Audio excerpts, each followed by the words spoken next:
اس میں ہمیں تضحیق کا پہلو نظر آتا ہے۔ خان صاحب نے کہا میں ہر ایسی گفتگو سے ہٹ کر آپ کو اپنی سطح پہ یہ کہتا ہوں کہ آپ کا کچھ بھی نظریہ ہو، آپ کی کچھ بھی وابستگی ہو، صحافت پاکستان میں آج جہاد کر رہی ہے، تو ہم آپ کو ایک جہاد میں مشغول ایک ادارہ سمجھتے ہیں۔ آپ ایک ادارہ ہیں، صحافت کو ریاست کا 5 ستون کہا جاتا ہے، بطور ستون آپ ایک ادارہ ہیں اور آپ بطور ادارہ جہاد کر رہے ہیں۔ ہم آپ کو خراج تحسین پیش کرتے ہیں۔ لہٰذا جو کوئی گفتگو ایک سیاسی سطح پہ ہوتی ہے اس کا بھی ایک مخصوص میں سمجھتا ہوں مطمع نظر ہے۔ آج میری وزیر اعلیٰ صاحب سے گفتگو ہوئی، دیکھیے یہ تو آپ بھی مانتے ہیں کہ صحافت کے وہ طبقے جو گمشدہ لوگوں کو، اغوا شدہ لوگوں کو اپنے ڈرائنگ روم میں بٹھا کر ان کا انٹرویو کرتے ہیں، ان پہ تنقید لازم ہے۔ ان کے حوالے سے یہ کہنا کہ وہ اپنے صحافتی کردار کو زد پہنچاتے ہیں، نقصان پہنچاتے ہیں، یہ کہنے میں کسی کو کوئی تامل نہیں ہونا چاہیے، اور میں سمجھتا ہوں آپ سب ہمارا ساتھ دیں گے۔ تو علی امین صاحب کا، وزیر اعلیٰ صاحب کا مقصد، مطمع نظر بالکل یہی تھا۔ انہوں نے بڑی وضاحت سے بات کی ہے، وہ خود بھی اس بات کا اعادہ کریں گے۔ تو یہ کہہ دینا کہ پورے صحافتی طبقے کو یا صحافت پہ کوئی الزام لگا ہے، یہ درست نہیں ہے۔ صحافت میں ہیں کالی بھیڑیں، ہم اس سے بھی صرف نظر نہیں کر سکتے۔ کون سا صحافی، قابل عزت صحافی جس کو اپنے ضمیر کا مان ہو، کون اپنے ڈرائنگ روم میں ایک ایسے شخص کو بلائے گا جو 2 مہینوں سے گمشدہ ہو اور اس ہکا بکا معطوب شخص کے سامنے مائک رکھ کر اس کا انٹرویو کرے گا؟ ہم ایسی صحافت کو برا سمجھتے ہیں، اور یہ ہم کہیں گے، ببانگ دہل کہیں گے، اور ہم امید کرتے ہیں کہ اس تنقید میں آپ ہمارا ساتھ دیں گے۔ ہم صحافت کی بھی تطہیر چاہتے ہیں۔ جہاں تک خواتین کا تعلق ہے، کوئی بات ہمارے لیے اس سے زیادہ معتبر نہیں ہے کہ خواتین کا احترام ہو۔ خواتین پاکستان کی آبادی کا برابر حصہ ہیں۔ پاکستان میں جو ہم فلاح کا عمل چاہتے ہیں وہ خواتین کے بغیر ممکن ہی نہیں ہے۔ لہٰذا یہ کہنا کہ پی ٹی آئی یا پی ٹی آئی کی لیڈرشپ میں کوئی شخص بھی خواتین کے حوالے سے کوئی ایسا رویہ رکھتا ہے جو کارت پر مبنی ہو، درست نہیں ہے۔ دیکھیں جو بات ہوئی وہ بھی میں سمجھتا ہوں شاید سیاق و سباق سے ہٹ گئی، ایک سیاسی جلسے کا اپنا ماحول ہوتا ہے۔ وزیر اعلیٰ صاحب نے کہا کہ میں نے عمومی بات کی تھی، اس میں میرا کوئی جنس کے حوالے سے مطمع نظر نہیں تھا۔ وزیر اعلیٰ کوئی ہو سکتا ہے، انہوں نے وزیر اعلیٰ کے حوالے سے بات کی تھی کہ اگر ہمیں اجازت نہ دی گئی، اختیارات کا غلط استعمال کیا گیا تو ہم پھر بینڈ باجے کے ساتھ آئیں گے۔ اس میں یہ بالکل کوئی مقصد نہیں تھا کہ خواتین کے حوالے سے کوئی حقارت آمیز رویہ اختیار کیا جائے یا خواتین کی تحقیر کی جائے۔ تو یہ بات بالکل واضح رہے۔ اس پوری تقریر کا جو مطمع نظر تھا وہ یہ تھا، اور جس کا اعادہ آج بھی ہم کریں گے، کہ پاکستان کو خدا را اب آزاد کر دو۔ ہم نے پاکستان کے 77 سال میں سمجھتا ہوں ضائع کیے ہیں اس تگ و دو میں، جمہوریت کو سلب کرنے میں، پاکستان کی عوام کی آواز کو دبانے میں۔ وہ آواز پختون کی آواز ہو، وہ آواز بلوچ کی آواز ہو، وہ آواز سندھی کی آواز ہو، وہ آواز پنجاب کی آواز ہو، ہم نے ہر آواز کو دبانے کی کوشش کی ہے۔ اور ہم سے میری مراد وہ طبقہ ہے، وہ لوگ ہیں جو اپنے آپ کو سمجھتے ہیں کہ تقدیر ان کے سامنے سر نگوں ہے، کہ پاکستان کی تقدیر کے وہ مالک ہیں۔ ہم آپ سے اب یہ کہتے ہیں اس پریس کانفرنس کے توسط سے کہ اب یہ چھوڑ دو، یہ پاکستان اس کا مزید متحمل نہیں ہو سکتا۔ 8 فروری کو جو ہوا وہ پاکستان کی تاریخ کا ایک یادگار واقعہ تھا۔ تمام دن پاکستان کی عوام باہر نکلی اپنے گھروں سے، پاکستان کی عوام نے ووٹ دیا، پی ٹی آئی کو ووٹ دیا، کسی اور جماعت سے بڑھ کر ہم 2/3 اکثریت حاصل کر چکے۔ اس رات جو آپ نے شب خون مارا پاکستان کی جمہوریت پر، وہ کسی سے ڈھکا چھپا نہیں ہے۔ آپ جو بہانہ کر لیں، جو تعویل پیش کریں، آپ نہیں کر سکتے۔ اس جھوٹ کو چھپانے کے لیے اب آپ ایک کے بعد دوسرا حملہ کر رہے ہیں پاکستان کے آئینی نظام پر۔ پہلے آپ نے عدلیہ کو مغلوب کرنے کی کوشش کی، عدلیہ میں بھی 6 جج اٹھ کھڑے ہوئے۔ خط لکھا اسلام آباد ہائی کورٹ کے ججوں نے، جو ایک تاریخی اہمیت کا خط ہے، اس نے میں سمجھتا ہوں ہمارے پورے عدالتی نظام میں ایک نئی روح پھونکی ہے۔ آج اگر کوئی حاضر سروس جنرل کو نادرا کے عہدے سے معزول کرتا ہے جج، تو اس کے پیچھے وہ عزم ہے کہ اب ہم نے آزادی حاصل کرنی ہے، ہم نے آئین اور قانون کے مطابق اس ملک کو چلانا ہے۔ لیکن آپ آج بھی یہ نہیں مان رہے، آج بھی آپ ججوں کی ڈگریاں ختم کرانے کے در پہ ہیں۔ آپ سمجھتے ہیں آج بھی آپ دھونس سے ڈرا کر کوئی آئینی ترمیم کریں گے اور منظور نظر ججوں کو آپ توسیع دیں گے. یہ نہیں چلے گا نظام اس طرح سے. جو کچھ ہوا ہے 8 فروری کے بعد عدلیہ کے حوالے سے، جس طرح عدلیہ کو مغلوب کرنے کی کوشش کی گئی، یہ کہا گیا کہ ہم حاضر سروس ججوں کی بجائے ریٹائرڈ ججوں کے ذریعے الیکشن کے جو معاملات ہیں، جو الیکشن اپیل ہیں، ان کا فیصلہ کرائیں گے، اور حاضر سروس جج جو ہیں ان کو بالکل سائٹ پہ کر دیں گے. ریٹائرڈ جج ایسے آئیں گے جن کو آپ کانٹریکٹ دیں گے، معاہدے دیں گے، تاکہ وہ سر نیچا کر کے تنخواہ لیں، اور تنخواہ لیتے لیتے 5 سال گزار دیں. اسمبلی کی مدت ہے، یہ ہم نہیں ہونے دیں گے. اس کے خلاف ہم عدالت میں تو ہیں ہی، لیکن ہم سڑکوں پہ بھی آئیں گے، ہم میدانوں میں آئیں گے، ہم ہر گلی میں جائیں گے، ہم قریے میں جائیں گے. یہ جھوٹ جو ہے ہم اس کو سامنے لا کر رہیں گے. یہ جھوٹ پاکستان کی عوام سے ہوا ہے. جو امانت ہمیں پاکستان کی عوام نے سونپی تھی، اس امانت میں خیانت آپ نے کی ہے، ہم نے نہیں کی. ہم اس امانت کے وفادار ہیں. اب آپ یہ چاہتے ہیں کہ پارلیمان کو نگوں کریں، سرنگوں کریں. جو کل واقعہ ہوا وہ انتہائی شرمناک واقعہ ہے. شرمناک اس کے لیے مناسب لفظ بھی نہیں ہے. بظاہر یہ نظر آتا ہے کہ اسپیکر کی مرضی سے یا اسپیکر کے ادھر دیکھنے کے سبب پارلیمان پہ حملہ ہوا، پارلیمان کے تقدس کو پامال کیا گیا. ہم بالکل یہ کہتے ہیں کہ آرمی کی جو تنصیبات ہیں وہ باعث عزت ہیں، ان پر حملہ نہیں ہونا چاہیے، لیکن کیا پارلیمان باعث عزت نہیں ہے؟ آپ نے جو 9 مئی کا ایک بیانیہ بنایا، ہم کہتے ہیں خود ساختہ بیانیہ بنایا، ٹرائے گئے CCTV فوٹیج کی بنیاد پہ بیانیہ بنایا. ہم آج دن تک کہہ رہے ہیں ہمیں دکھاؤ 9 مئی کو کیا ہوا، ہمیں بتاؤ کس نے آگ لگائی، کون کیمیکل لکھ کر آیا. ہمارے لوگ تو نہتے تھے، ان کے پاس تو کوئی ایک چھڑی بھی نہیں تھی. ہم نے بہت جلسے کیے ہیں، بہت ریلیاں نکالی ہیں. عمران خان پر قاتلانہ حملہ ہوا، ایک گملہ نہیں ٹوٹا.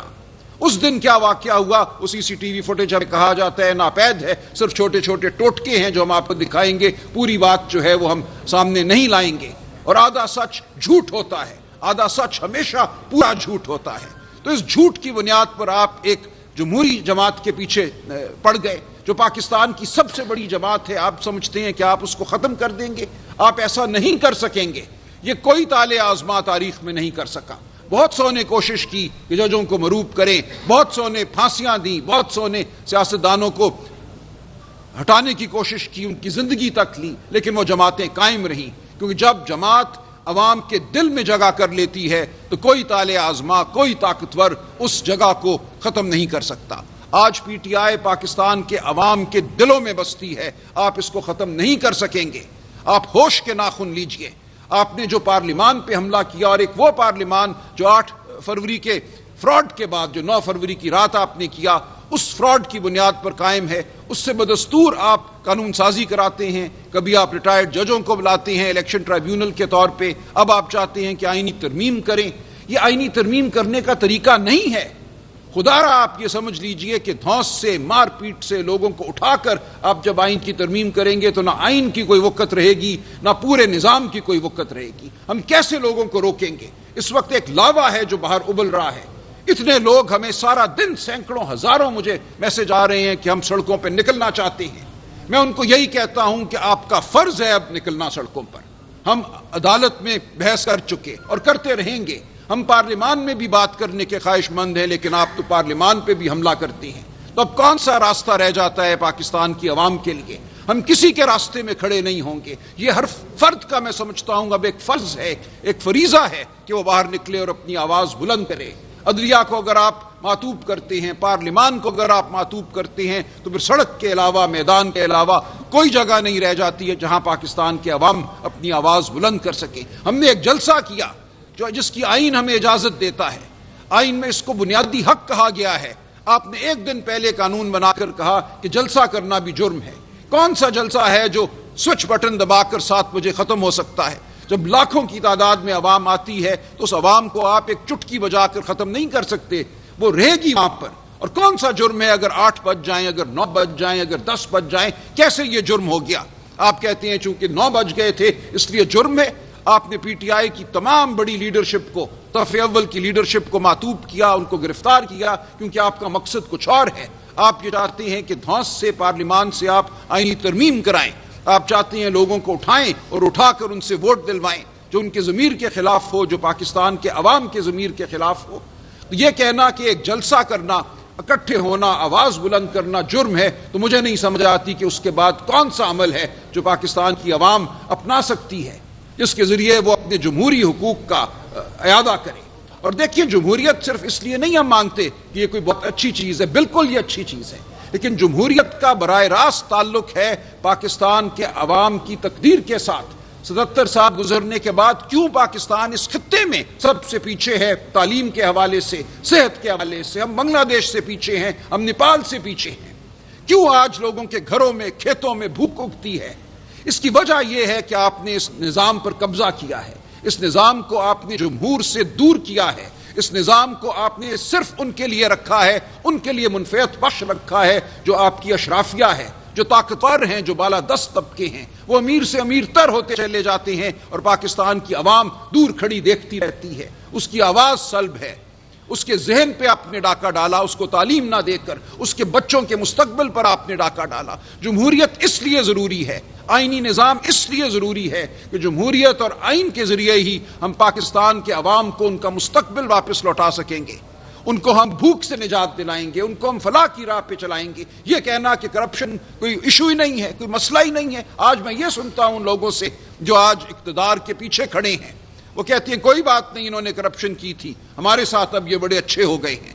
تمہارے ساتھ اچھے ہو گئے ہیں، لیکن عوام کے ساتھ نہ وہ کل اچھے تھے نہ آج اچھے ہیں۔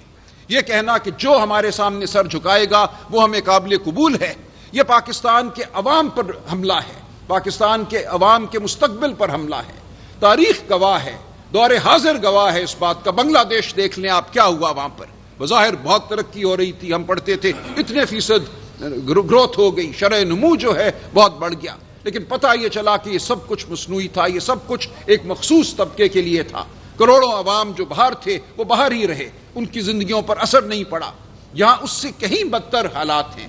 آپ کی تو مصنوعی جو گروتھ ہے جس کو آپ شرح نمو کہتے ہیں وہ بھی کچھ نہیں ہے،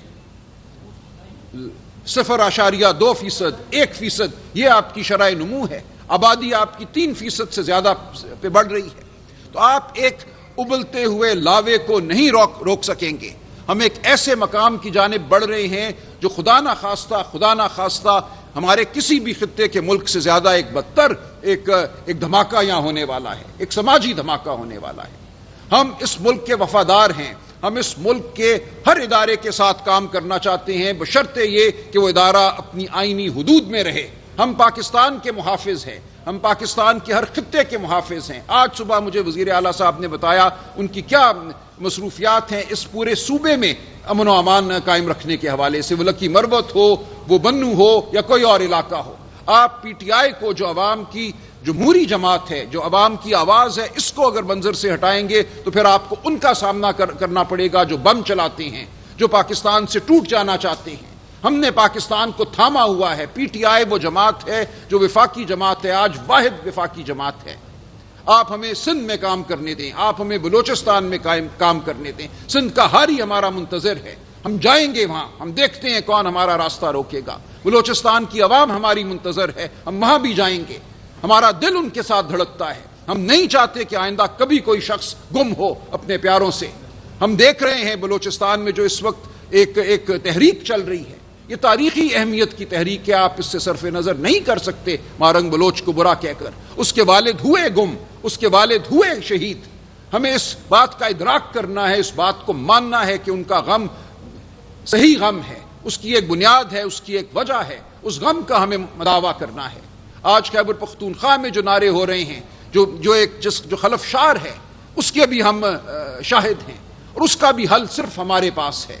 ہم اس پوری عوام کو، اس پوری یوتھ کو ساتھ لے کر اس وقت کھڑے ہوئے ہیں۔ آپ اگر ہمیں منظر سے ہٹاتے ہیں تو ایک ایسا انتشار اس ملک میں برپا ہوگا جو آپ کو بھی بہا کر لے جائے گا۔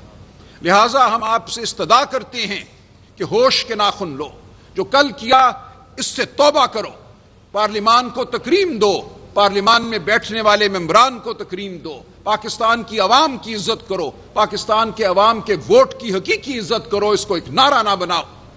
آج پاکستان اس دورائے پہ کھڑا ہے، ایک طرف فلاح کا راستہ ہے، ایک طرف مکمل تباہی کا راستہ ہے، اور ہم آپ سے اپیل کرتے ہیں ہم پاکستان کی خاطر آپ سے التجا کرتے ہیں کہ خدا را فلاح کے راستے پر چلو، خدا را ہمارے ساتھ بیٹھو، ہماری بات سنو، سمجھو، ہم ہر جمہوری قوت کو ساتھ لے کر چلیں گے، بشرطے یہ کہ وہ جمہوریت پر یقین رکھتی ہو، بشرطے یہ کہ وہ دھونس سے منہ پھیر لے، واقعتاً گفتگو کرے، واقعتاً جو عوام کا مینڈیٹ ہے اس کو تسلیم کرے۔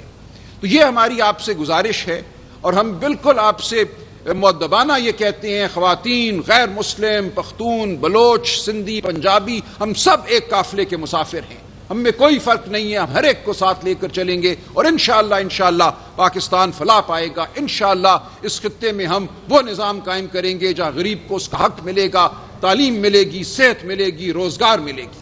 آپ کا بہت شکریہ، میرے دوست دائیں بائیں بیٹھے ہیں۔